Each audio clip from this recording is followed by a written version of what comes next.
Broadcast is now starting. All attendees are in listen-only mode.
We're just going to give it a couple of minutes to let people join.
Hi, everyone. We're giving it a few minutes, allowing people to log on to our virtual meeting, and then we'll go ahead and get started.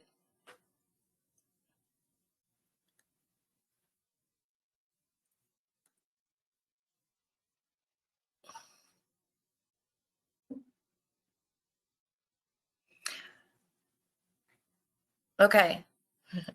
I'm going to go ahead and get started, Kate. We have a lot of information to share and also want to be sure that we have time for question and answers after the presentation. So with that, I'm going to start with introductions. I'm Christy Haven with HNTB, and I manage the project for the Florida Department of Transportation, or FDOT.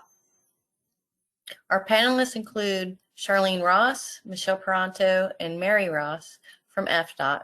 Charlene is the FDOT project manager. We also have Lauren Ryman, our transit operations expert, and Kate Angie, our land use specialist. Today we will be focusing on the US 98 Bus Rapid Transit Feasibility Study. But before that, we want to do a little housekeeping. All participants are muted to minimize background noise and potential interruptions and will remain muted throughout the entire presentation and Q&A session. We welcome questions and comments anytime during the presentation using the questions button. We are also recording this presentation and will make it available on the project website. If you don't want to submit your comments or questions, there are other ways to share your thoughts and feedback with our team, and we will cover those at the end of the presentation. Okay, let's get started. Shown on the screen is the agenda for our presentation. We will start by summarizing the meeting purpose. We will walk through the project's history, and we will share how the US 98 BRT feasibility study became the project that it is today. Then Kate will talk through the land use vision, and Lauren will cover the transit vision and describe the recommended transit options for the near, mid, and long terms. Okay, on to the purpose and project history. The purpose of our meeting today is to update you on the US 98 BRT feasibility study, a component of the Lakeland Area Alternatives Analysis, or LAAA. We would like to get feedback from you so that we can understand where there's support for transit and where changes are needed. Next slide. To address transportation challenges due to rapid growth, FDOT initiated a comprehensive study of the mobility and accessibility needs in the northern part of Lakeland. The first phase of the LAAA project evaluated existing land use, transportation, economic, and roadway needs to identify improvement strategies that would be supportive of both the city and county visions to provide safe streets for all modes. At the conclusion of Phase 2, FDOT prepared corridor action plans for the US 98 North Florida Avenue corridor, as well as for US 92 Memorial Boulevard corridor, State Road 33 Lakeland Hills Boulevard corridor, and State Road 539 Kathleen Road corridor. The corridor action plan for US 98 examined integrating FDOT's complete streets principles where safety, quality of life, and economic development are at the forefront of roadway design. It also identified short and long-term strategies to enhance pedestrian, bicycle, and motor safety, promote economic growth, and improve multimodal accessibility to jobs, healthcare, and other destinations in the corridor. Next slide. The US 98 Corridor Action Plan recommended a pedestrian plaza. I think it's the next slide, Kate, I'm sorry. Recommended a pedestrian plaza at Bryant Stadium, a premium transit feasibility study to support a Brightline extension, intersection improvements to improve pedestrian, bicycle, and vehicle safety, gateway treatments in the vicinity of I-4, and bicycle and pedestrian improvements surrounding the I-4 interchange. We are currently in what we call Phase 2.1, the US 98 Bus Rapid Transit Feasibility Study. For this study, the project team developed a land use vision for the US 98 corridor that supports an investment in BRT. The team also evaluated transit service options and identified potential stop and alignment locations. Now Kate will talk about the land use vision. Kate? Thanks, Christy. So one of the reasons we're talking about land use under the umbrella of a transportation study is because the two are inextricably linked. We really wanted to better understand not only what the existing conditions were in the corridor as it relates to development patterns, but what the potential could be in the future if a major transit investment was made. The good news is the City of Lakeland already has a really robust policy framework that supports transit-oriented development, transit-supportive land development patterns. So we basically built on that and looked at how could this corridor transform over time if, in fact, major transit investment were made and density and intensity started to increase in the corridor around station areas. So when we talk about transit-oriented development, what does that really mean? Well, it's pretty simple. It means compact, mixed use, walkable, and really oriented around a transit station.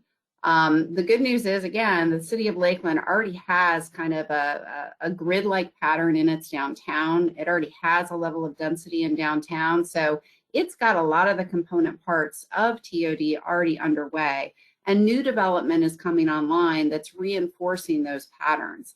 However, as you move out of downtown further north to the up towards I-4, some of that more urban pattern breaks down to more of a suburban pattern. So those are the areas that might need to change over time if transit is going to be part of the long-term vision. So what our team tried to do is basically take what the existing policy is already calling for with the city and really flesh that out in a little more detail to talk about what would TOD look like in this corridor. And again, when we're thinking about TOD, what we're really trying to say is if you've got a transit station, we want to put as much stuff, both people and jobs, within walking distance of that transit station. Most people in America are really only willing to walk about a quarter of a mile before it becomes a little more challenging, especially in the heat or the rain. So we like to keep things really compact and located within that first quarter mile, half mile of a station area. Good TOD promotes a mix of uses, and that means putting both jobs and housing within walking distance of station areas. It means making the streets in and around stations complete, where people can bike, pedestrians feel safe, and cars are supported, but maybe they're going at slower speeds in and around the stations. We want to make sure the buildings are fronting the street and the front doors, if you will, are located in convenient and close proximity to the station locations. The other thing is, if we can promote good TOD and actually put more housing next to transit, we also want to pay attention to keeping some of that housing affordable and attainable. We know that folks that live close to transit can actually lower their household costs for the combination of transportation and housing. So being mindful about that is another key goal. What we've seen with TOD all over the country is when premium transit investments get made, you can see a catalytic impact in terms of additional development wanting to be located near transit stations. So when we looked at the US 98 corridor and we looked at the city of Lakeland's kind of long-term vision for growth and growth management, we really came up with 3 discrete, what we're calling TOD place types. And what this means is there's not a one-size-fits-all solution for TOD. Those key design principles I mentioned, those are consistent across the different types of TOD models, but you can have different densities and intensities. And basically, we came up with a neighborhood, community, and regional center for the corridor. And what you see here are just some different density targets and targets for the number of jobs and the number of households that make sense maybe in these station areas over the long term. And I just want to remind everybody that we are talking about long term. TOD does not happen overnight. It happens over decades once there is a policy commitment, a political commitment, and a transit investment commitment. So when we looked at the vision for this corridor, and again, we really are building on a lot of the policy construct that's already in place with the city of Lakeland, existing zoning code and things of that nature. So what you're seeing on the screen is the allocation of those TOD typologies or place types at different station areas. And you're going to hear more about these station locations and kind of how we came up with those. But what you're seeing here is that basically the most intense kind of future development can happen in and around Lakeland Square Mall and in and around the future intermodal facility, which is also the RP Funding Center. So those 2 bookends then are connected by what we were calling kind of the community center place types at Pine Street, Parker Street, and 6th Street. So really thinking about more of a town center, if you will, near the medical district, seeing some infill in and around there. And then continuing to infill in the downtown area. And then just north of the medical district, we put in basically the neighborhood place types. And these basically represent opportunities where you've already got some commercial development out there, but as you think about redeveloping some of that commercial and infilling with residential, trying to do that with a little bit more compactness, a little more density and intensity. So what this represents is what we're calling our TOD or land use vision. And we've basically worked with city staff to come up with this approach and made sure that we're keeping in sync with some of the existing policy intent. That said, in order for this to be implemented, the city will need to continue to kind of enhance its policy to really make sure that it can achieve kind of the density and intensity targets and really transform the development patterns over time. The other big assumption with this new vision is that this corridor will be positioned for more job growth over time. What you're seeing on, and actually residential growth as well, but primarily we're seeing a big shift that the goal is to actually put more jobs in this corridor that can be served by transit. So the two graphs that you're seeing, one is representing kind of a TOD growth scenario, and the other is kind of the existing growth scenario as is currently adopted by the Polk TPO. And what the TOD scenario is assuming is that this corridor attracts a bigger share, if you will, of the regional growth into the corridor over time. The goal of doing so is that as the county continues to grow, as the region continues to grow, if you can locate some of that growth in this corridor and serve it well with transit, you're reducing some of the need for an additional impacts on congestion and trip making patterns, because you're essentially serving some of that growth with alternative modes of transportation. So with that, I'm going to turn it over to Lauren to walk you through the transit vision. Thanks, Kate. So while Kate and her team were working on evaluating different land use forecasts and what TOD could do to the corridor, we were also working on developing transit options that were complementary to those future land uses and a greater densification, as she talked about, in the corridor. And we used the goals that you see in front of you to really guide the study and the development of the transit options. And these goals have been carried forward from the LAAA Phase 1 and Phase 2 that Christy described earlier. So you can see that it was key for us and for FDOT to manage congestion and travel reliability in the corridor, as well as improve multimodal and connectivity and regional mobility. We wanted to make sure we were looking to optimize return on public investment, increase safety for all users, and enhance community livability and economic vitality. And these project goals were really also in line with FDOT's vital few to improve safety and enhance mobility and inspire innovation. And so these were really the core concepts that drove the project forward. And as Kate mentioned, and as the next slide shows, you know, the potential for the corridor to really foster economic growth and bringing jobs into the corridor, we really see transit as being complementary to that and supporting that growth. Premium transit and what you see here, bus rapid transit, also known as BRT, is a great way to connect those future residential and employment nodes along the corridor. And so we're envisioning transit in this corridor to be fast and frequent, and ultimately to connect to future rail service that is envisioned on both the north and southern ends of the project corridor. So before we dive into the transit options that we evaluated, let me first give a few visual examples of what BRT and premium transit looks like. So starting here on this slide, this shows various elements that are typically included when we discuss BRT located at station areas. So you'll see level boarding in the top left-hand corner. So we're talking about slightly elevated transit platforms that make for a very nice seamless connection as someone boards the transit vehicle, very accessible for wheelchairs and other mobility devices. This helps speed up the boarding process and ultimately makes transit faster in the corridor. We're also looking at other amenities like off-board fare collection and real-time arrival, information displays and interactive kiosks so that passengers know when the next bus is coming, and then they can also prepare for trip planning if they're trying to make a transfer or a connection on the transit network. And station areas also typically include bicycle parking and multimodal improvements, other amenities like Wi-Fi at the station. So as you're waiting for a bus, you can browse the internet, respond to an email, and be productive.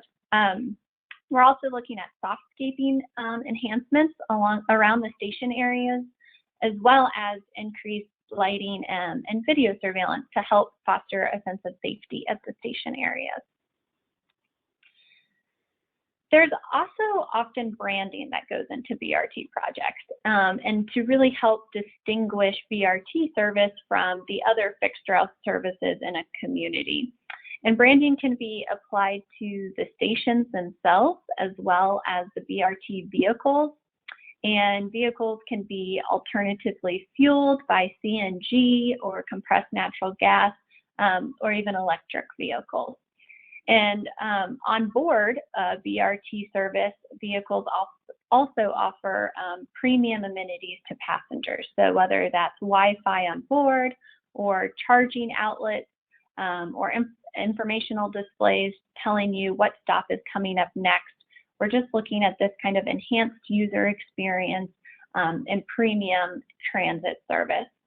And another element that can be used for branding or just a nice passenger and kind of station area amenity is also public art that's often used to distinguish these services from others. The projects that we're looking at, we also really understand the need to allow people to access the service in a safe manner, and really focusing on pedestrian safety and access throughout the corridor. So these sorts of improvements can look like bulb outs, where we're pulling out the curb to reduce the crossing distance for pedestrians.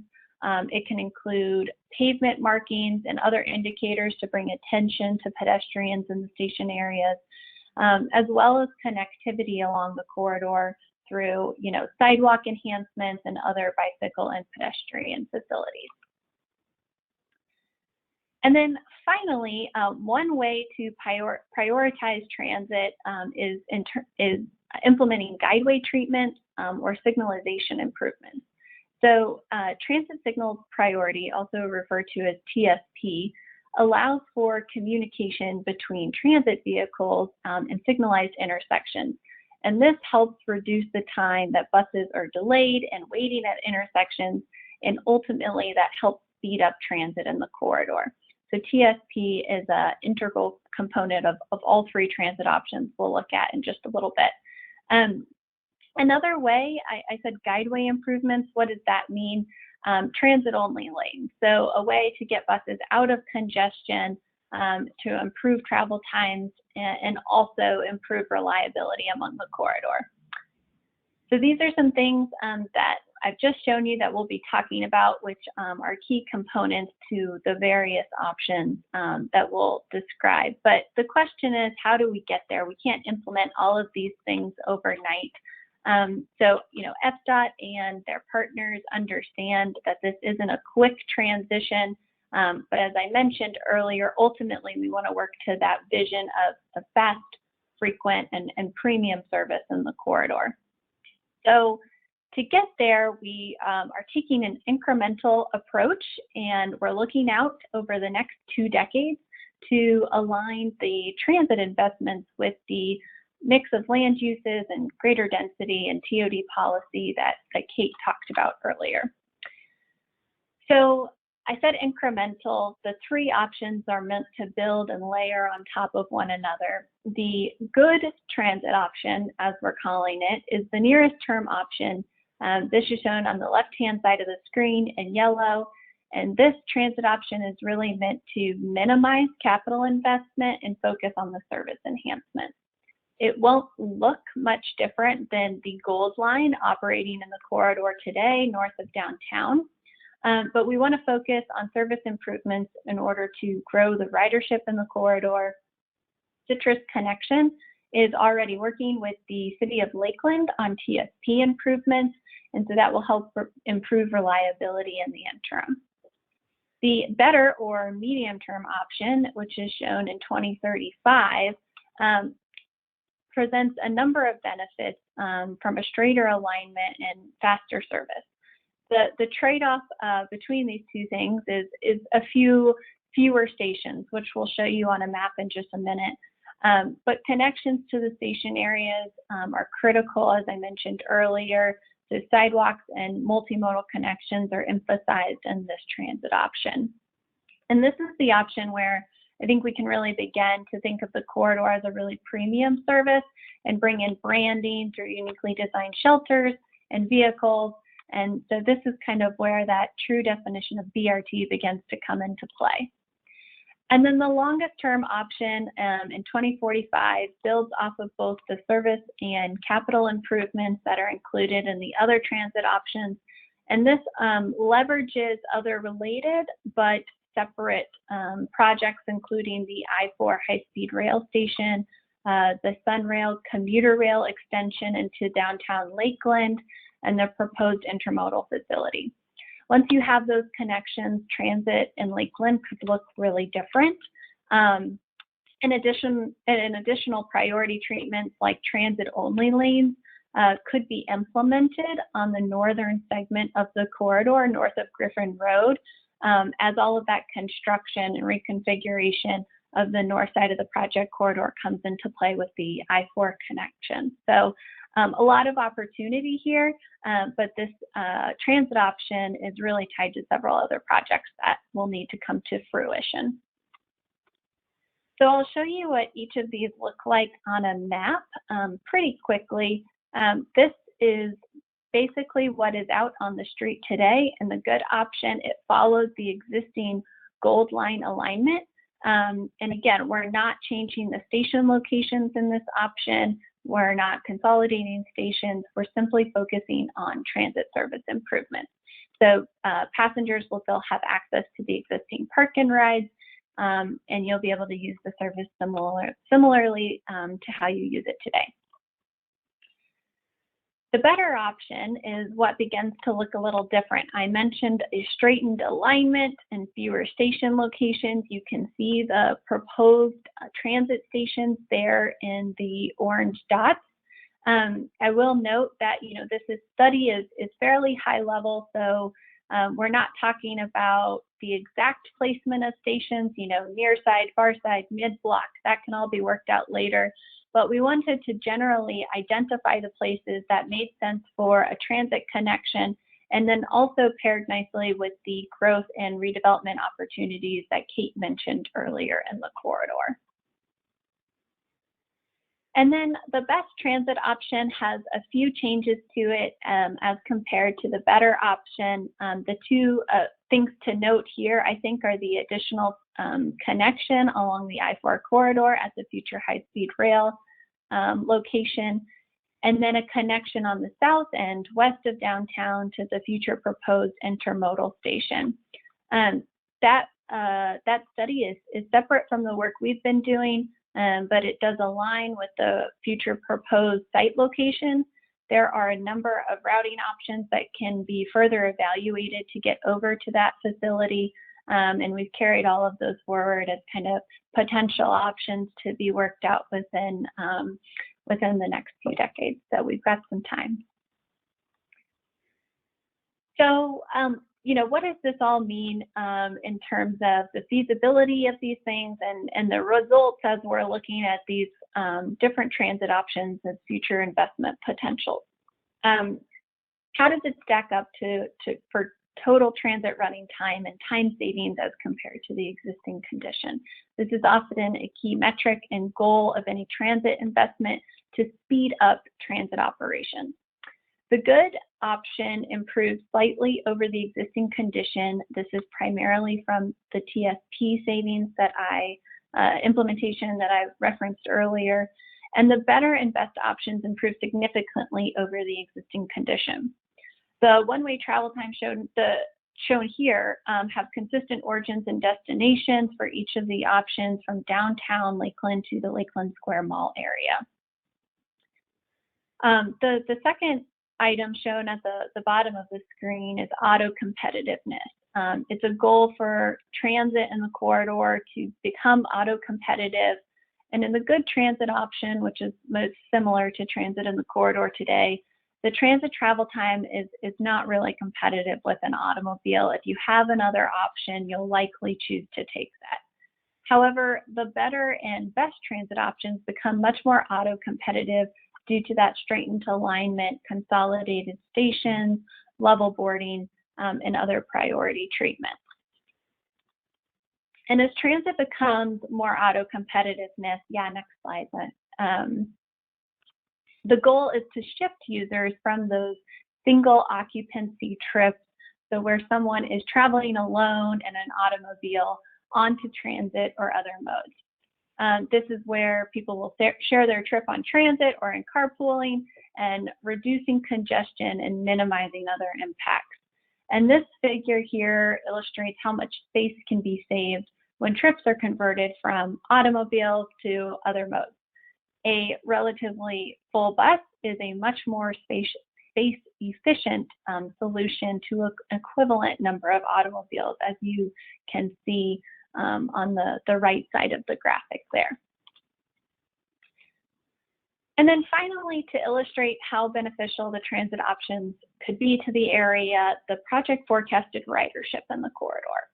As you can see, each transit option increases the forecasted ridership for the corridor.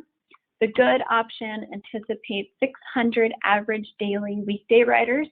The better option anticipates 900 average daily riders, and the best option anticipates 1,400 average daily riders, which is a big improvement over the existing corridor ridership.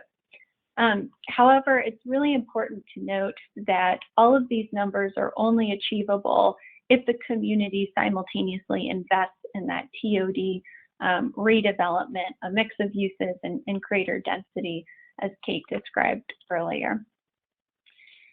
And so finally, we'd be remiss if we didn't talk more broadly about the benefits that transit can bring to enhance community livability and economic vitality in Lakeland.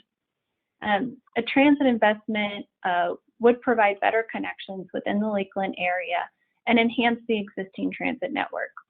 As mentioned, a key objective is to provide connections to future transit rail investments in the I-4 and US 92 corridors as the community changes. The proposed transit options provide faster, more frequent, and more reliable transit service, which would get people where they want to go more quickly and more reliably, thus improving corridor mobility. A livable community provides access to a variety of services like employment and education and healthcare, and access to and from affordable housing. And transit helps improve access for all residents. It helps break down barriers to access, particularly for those who have been historically underserved or need an affordable transportation option today. Safety is also highlighted as livable communities or safe communities. Investment in transit and TOD aims to improve corridor safety and reduce crashes. Placemaking is important, and the project envisions site planning strategies to emphasize the pedestrian scale, develop accessible and activated spaces, and develop a more vibrant corridor. Transit also helps with environmental sustainability and stewardship, as Lakeland and FDOT look to achieve mode shift and reduce congestion through more multimodal transportation options. And finally, it is our intent to bring all of these impacts, all of these benefits that we've been discussing with limited impact to the corridor and existing property owners. This study was higher level, but we aim to bring these benefits to the users of transit in Lakeland, and those specific corridor impacts like environmental and right-of-way and things like that will need to be defined in more detail later on. So ultimately, this study was intended to evaluate a more premium transit option like BRT. And we found that BRT and these incremental transit options would bring many benefits to the Lakeland community. And so before we go into questions, we'll briefly talk about what's needed to really implement these transit options and the land use vision. So I will quickly describe kind of the transit side of the house, but as we said previously, it's crucial that land use and transit really progress hand in hand. And so on the transit side of things, there are several actions outlined to further advance transit investment in the corridor. First, we need to identify transit champions within the public entities as well as general residents and other users in the community. We also need to identify a project sponsor. This could be Citrus Connection, this could be the City of Lakeland, or a formal partnership between the entities before any of the options that are more capital intensive progress. Ultimately, the bottom line is that additional funding is going to be necessary to implement any of the transit options that we've been discussing. For the good option to be realized, we'll need an additional $2.5 to $3 million annually to bring that to fruition. And on the capital side of the house, with the better and best options that are more capital intensive, we'll need to find significant funding to implement those, which is estimated in the order of magnitude of $15 to $18 million as a one-time kind of construction and implementation cost. And after funding is evaluated and a plan is put in place, there will also need to be further project development and design activities for the better and best transit options. And while all of this is happening, Lakeland residents, stakeholders should continue to advocate for the future rail connections as the ultimate best option, and transit vision is really tied to these projects. And that's what will really transform the community. So that's on the transit side of the house, and I'll pass it to Kate to talk about the land use implementation needs. Thanks, Lauren. So again, the land use vision has been well articulated by the city already. What this is advocating for, though, is a little more focus in and around those station locations, with some intentionality that those development patterns really need to take on the form of TOD. So there's some recommended enhancements to the land development code and the policy construct. But the other big picture issues here are that there's more intentionality behind the economic development strategy for the city and the county to really work with the private sector to continue to locate jobs in this corridor. So that would be a change. So really supporting job growth through some public-private partnering. We know with the medical district, we've already got, we've talked to stakeholders there, and they're very interested in seeing maybe some infill in and around the medical district with both housing and complementary uses. So continuing that sort of outreach with stakeholders in the corridor. Additionally, for any of the publicly owned land, whether the school board owns it or the city owns it or other entities, if there are key parcels within the corridor near future station areas, being really mindful about how could those parcels support TOD development over time. For instance, the City of Lakeland's community redevelopment agencies are partnering to bring affordable housing and attainable housing to the community. Can they start looking in these station areas and promoting that sort of development pattern as well? We want to be sure that the key employment centers that are out there today and will be served by transit and better transit in the future, that there's also a partnering happening there. And what that could look like are things like employer-supported transit passes, or other things to encourage workers who are in the corridor to actually utilize transit over time.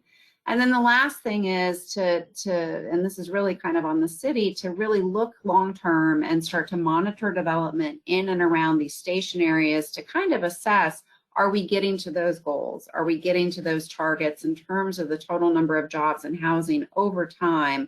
Because that will then further inform the transit investment strategy that makes the most sense for this corridor. So with that, I think we've got an opening now for questions, and I'm going to turn it back over to Christy. But before I do, just as a reminder, the way we're taking questions, you should see a little questions poll on your screen. And if you just want to type questions in, and we will take them as they come. And if we don't hear from you, we're going to prompt some questions amongst ourselves.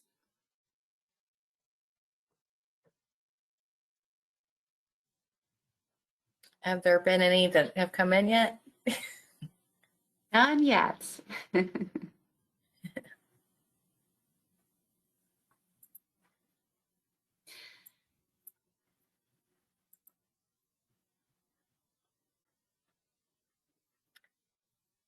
I'm curious to get the participants' reactions on the transit options. And or do they Yep. the better and best? How does that Actually, look to you? Go ahead. Christy, we do have a question. I'm going to go ahead and read it, and I'm going to direct this back to our friends at FDOT.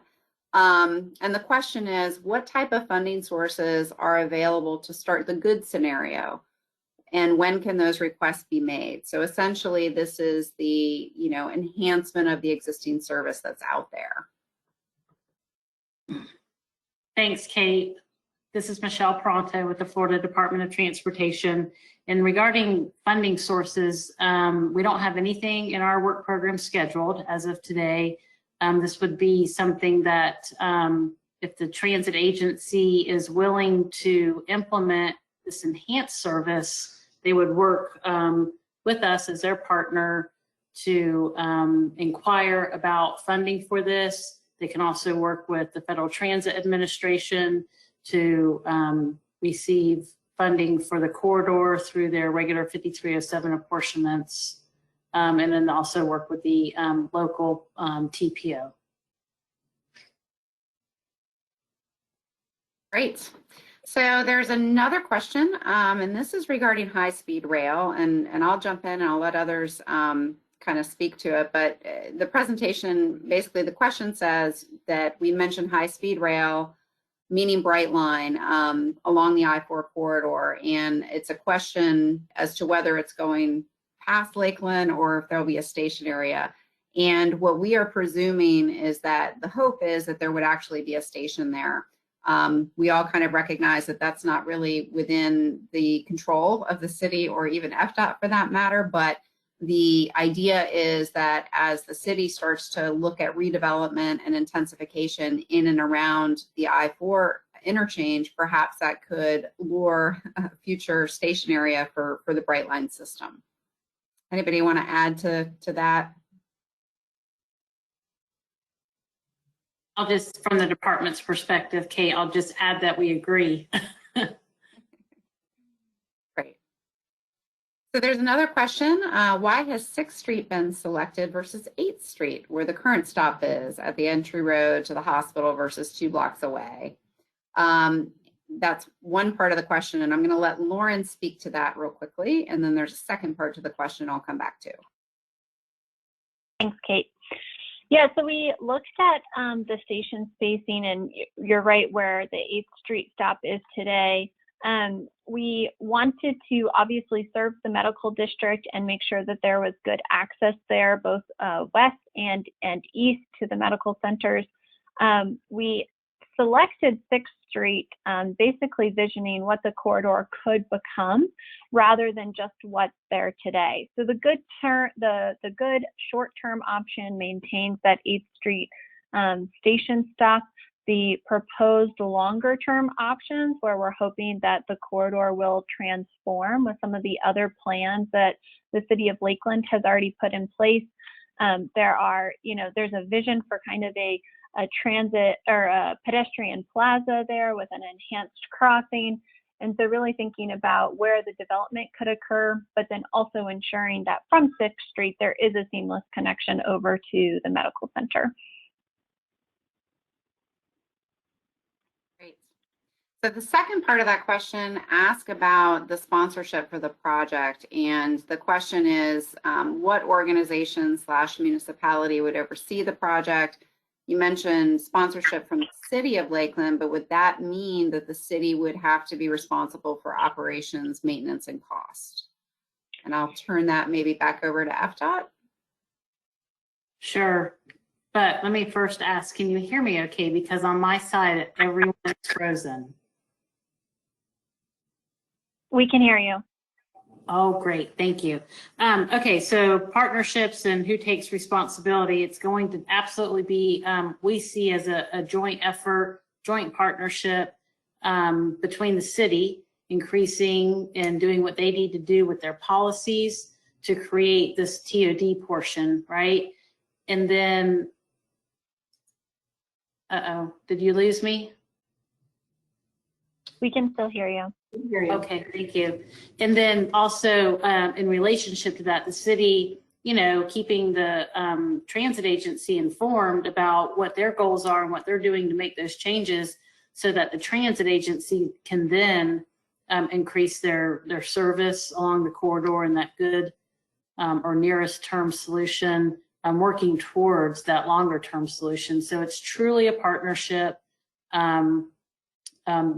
Primarily between the city with some policy changes and the transit agency, of course, working also with the TPO and the department as you work through those different changes.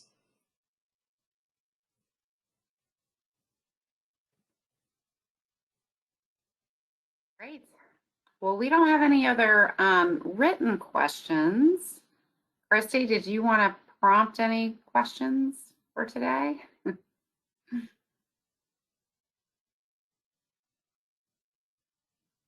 I'm curious just to get feedback on ultimately the best option and how attractive it is, and what are the participants' thoughts on it? Actually, I did get a few more typed messages here, and then we'll close on that in terms of maybe we can get a thumbs up. But just a comment that the TPO staff concurs with the need for some partnership details in terms of how this project moves forward. And the question is, would this type of project be able to be funded with state grants? That is a question. And I don't know if that's another question back for FDOT. I think it is, and it depends, right? All of our state grants that we manage out of our transit office are discretionary grants, so and sorely underfunded. All of those programs are, so it depends. It could be. That's not a solid answer, but it's a solid maybe. There's another question that actually I think is a good one for me, which is, what are some examples of existing uses that maybe are not so transit supportive? So one of the things that we think about with TOD is what we're really trying to emphasize is development patterns. So like the shape of the buildings, the density of the building, that's really oriented to the pedestrian and walkability. So things like your big box retail, that gets really difficult to serve with a premium transit because if you think about the way those areas are designed, you've got a big box set way back from the roadway with a giant parking lot in the front. And if you're a transit user and you get dropped off on the corner there, it's not real easy for you to get to the front door. So it's more about the form and really having the form of development orient around these transit station areas so that the front doors are much closer together. So things like offices and hotels and higher density residential, things that are uses that are compatible to that building form. The other thing is, one of the things that we looked at for the study is if the Lakeland Square Mall, for instance, malls all across America are going through kind of redevelopment and regeneration as our retail spending habits are starting to change. You know, the fact that we can order on Amazon means something for bricks and mortar stores. So a lot of the malls across America are actually redeveloping into mini town centers. So that's the kind of thing where you can not lose your existing retail, but maybe your existing retail takes on a different pattern, a different shape. One of the other things, though, I want to say is because the patterns exist out in this corridor pretty much north of downtown are more suburban in nature, what the city is going to need to do is have kind of a thoughtful way to evolve that over time. So that means maybe, you know, in those large parking areas, if they have to have a big surface parking lot today, can the infrastructure underneath it be set up so that it can transform into more of a grid-like pattern and smaller scale redevelopment parcels in 20 years? We've seen a lot of places where that's what has to happen because the market's not ready for TOD yet. So it's really about thinking long-term about how places can transform over time. Let's see, it looks like we got another question.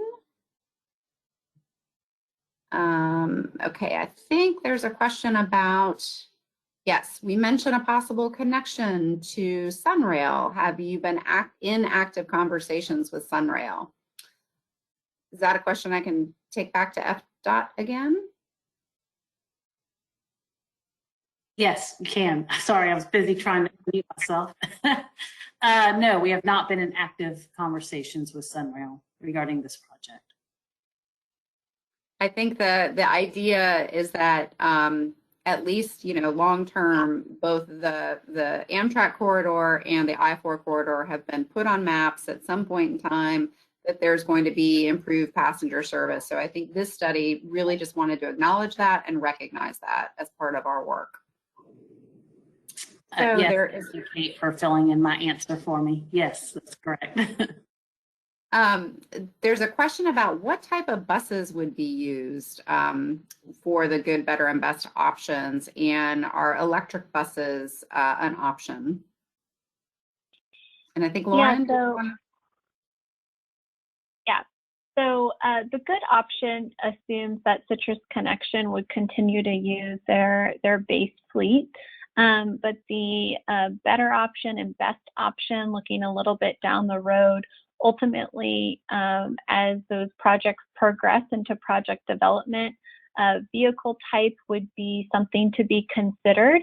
In our higher level conversations with the agency, there is a longer term desire to move towards electric, but there's a lot of things that need to be considered before that, you know, can just be done.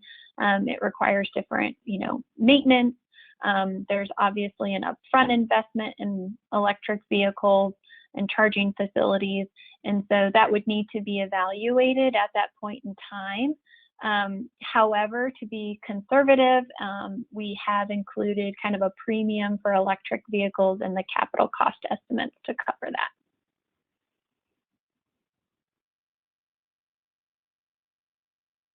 Great. Okay, I don't see any other typed responses. So I think, Christy, you were going to prompt, and maybe everybody that is on the call could just put your one-word answer in the questions, which is, given the description of the good, better, and best, is there a preference for those on the call as to what makes sense for this corridor over the long term?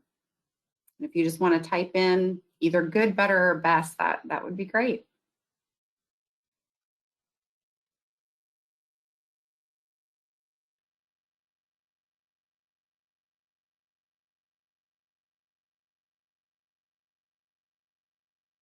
All right, I'm seeing a lot of best, but good to start. They're good comments.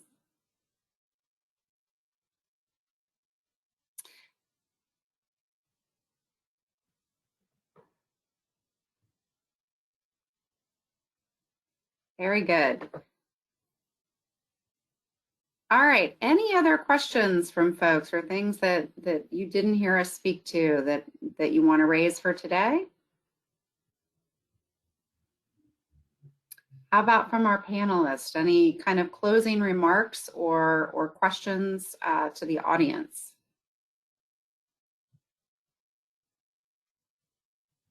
I didn't have anything else. Just wanted to get input on those transit options. Charlene or Michelle? Yeah, Actually, we do. Oh, go ahead, Kate. You go ahead. Have one question. What is the next step? Where does the study go from here? We are working on, we have drafted an implementation plan that talks about the steps that the city would need to take to implement transit-oriented development policies and zoning.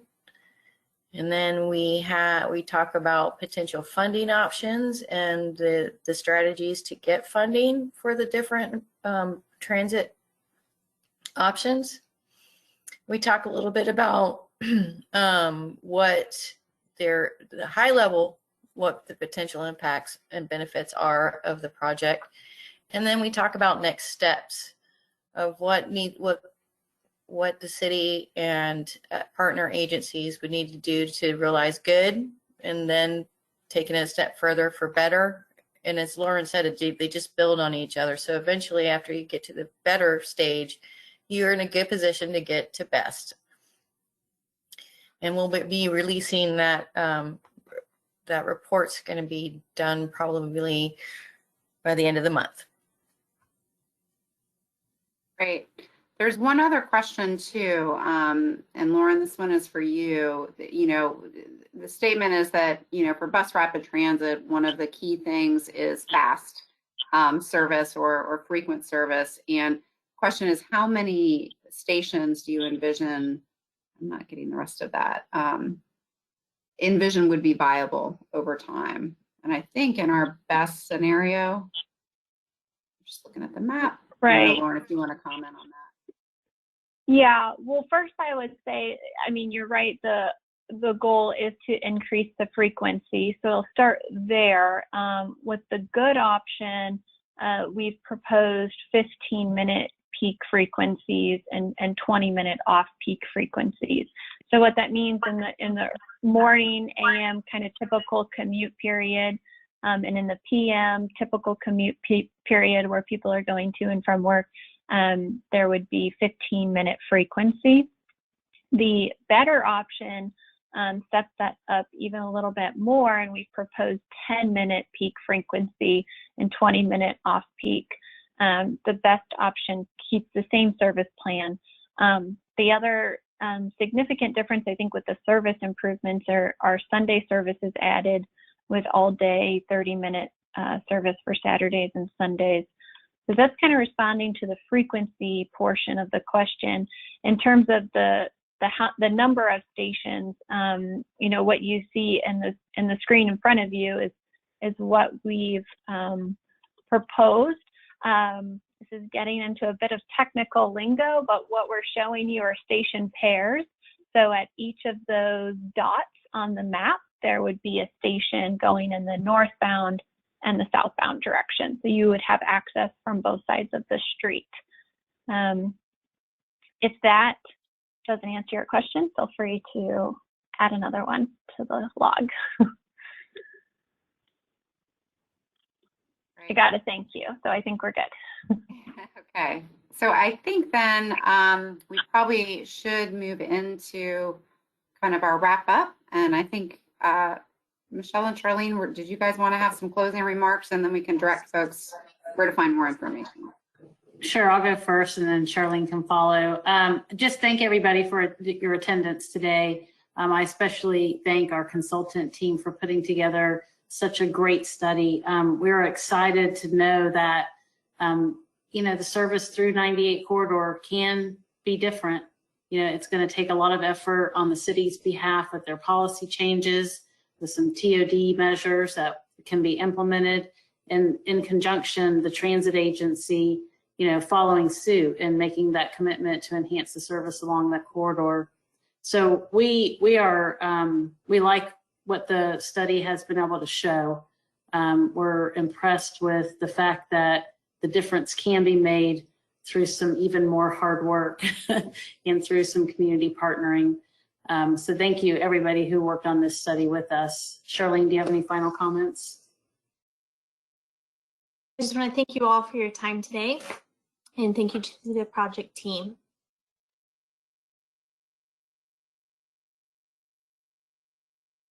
All right. Thanks, Charlene. If you want to find more information about the project, you see the project website here, and we also have a survey that I encourage you to take. There's that QR code there, that black thing that you can use, or go to the MetroQuest survey link shown here on the slide. And then if you have any additional questions, Kate, on the next slide. Christy, how long will that survey be available? The survey will be available till the end of the week. So please, yes, thanks for that, Diane. And then if you have any questions or additional comments, you can contact Charlene Ross at the contact information shown here on the screen. And with that, I think. I was just going to say today's session, this recording with the Q&A will also be posted on the website that was just shown. So we can send a note out about all those who registered so you can go and watch it again should you desire or share with your friends. Yes, yeah. All right. Thank you so much for attending and your input. And I hope you have a good evening.